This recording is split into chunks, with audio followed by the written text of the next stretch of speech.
You've prayed, you've fasted, you've trusted, you've waited, and still nothing. No answer, no sign, no door opening, just silence. And somewhere in that silence, a question starts to form, one you're almost afraid to ask out loud. God, can you even hear me? If that's where you are right now, stay with me, because what I'm about to show you from Scripture is going to change the way you see that silence forever. Waiting on God is one of the hardest things a believer is ever asked to do. Not because it requires great strength, but because it requires something far more difficult. It requires trust, in the dark, without proof. Maybe you've been waiting for healing, for a child, for a marriage to be restored, for a door to open, for a prayer spoken 10 years ago to finally receive a reply. And the longer the silence stretches, the louder a second voice becomes. The voice that says, maybe God isn't listening, maybe you asked for too much, maybe you did something wrong. I want you to hear me clearly. That voice is not the voice of God. That voice is fear, and fear has lied to you long enough. In the book of Isaiah, God speaks something that sounds almost frustrating when you first read it. He says, "My thoughts are not your thoughts. My ways are not your ways. As the heavens are higher than the earth, so are my ways higher than your ways." Now, that verse is often quoted as a kind of spiritual shutdown, as if to say, stop asking questions, just trust. But read it again, because God is not telling you to stop wondering. He's telling you something extraordinary about the nature of His vision. He sees what you cannot, not because He's hiding it from you, but because the vantage point is completely different. Imagine asking someone standing at ground level why the pilot of a plane changed course. The person on the ground sees clouds. The pilot sees a storm system 300 miles ahead that would have destroyed the aircraft. God's silence is not absence, it is altitude. There's a prophet in the Bible named Habakkuk, and most people have never heard of him. He only gets 3 chapters. But what he does in those chapters is remarkable. He argues with God. He looks around at the violence, the injustice, the suffering of his people, and he says plainly, God, how long do I call for help and you do not answer? I cry out to you about violence, but you do not save. This is not a polished prayer.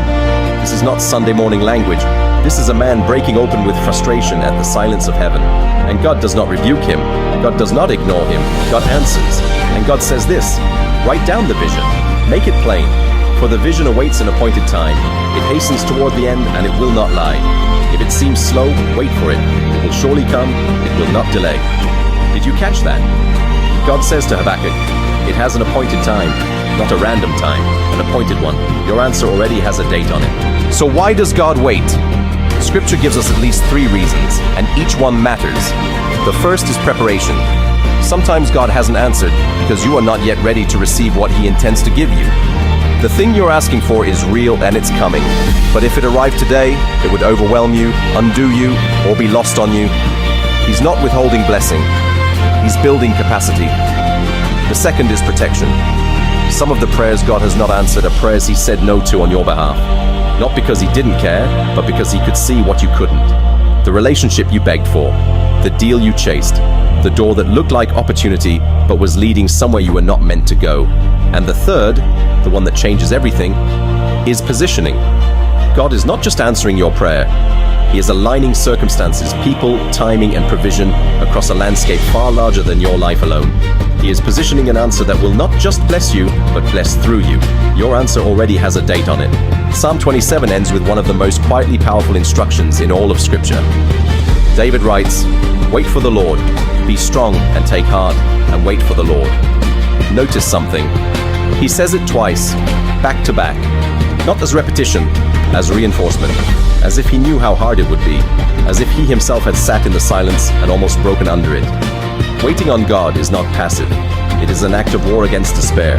It is you saying, I cannot see what God sees. I cannot know what God knows, but I know who He is. And who He is does not change with my circumstances. He was faithful before this silence. He will be faithful through it. He has already written the end of this story, and it does not end with you forgotten. So while you wait, pray, not to inform God of your needs. He already knows. Pray to stay connected to the one who holds the answer. Stay in His Word. Let the promises remind your heart what your fear is trying to make you forget. I want to leave you with this. The silence you're sitting in right now is not a sign that God has forgotten you. It is not punishment. It is not rejection. It is not proof that your faith isn't strong enough. It is the space between a seed and a harvest. And that space as every farmer knows, is where the most important work happens. Underground, invisible, real. Your answer has an appointed time, and that appointed time is moving toward you even now. Keep praying, keep trusting, keep your eyes open, because when God answers, He rarely knocks on the door you were watching. If this message reached you today, it was not by accident. Share it with someone who needs to hear it. Leave a comment below and tell me what you're waiting for. I read everyone, and if you want to go deeper, the next video in this series is already waiting for you. God sees you, He has not forgotten, and He is not late.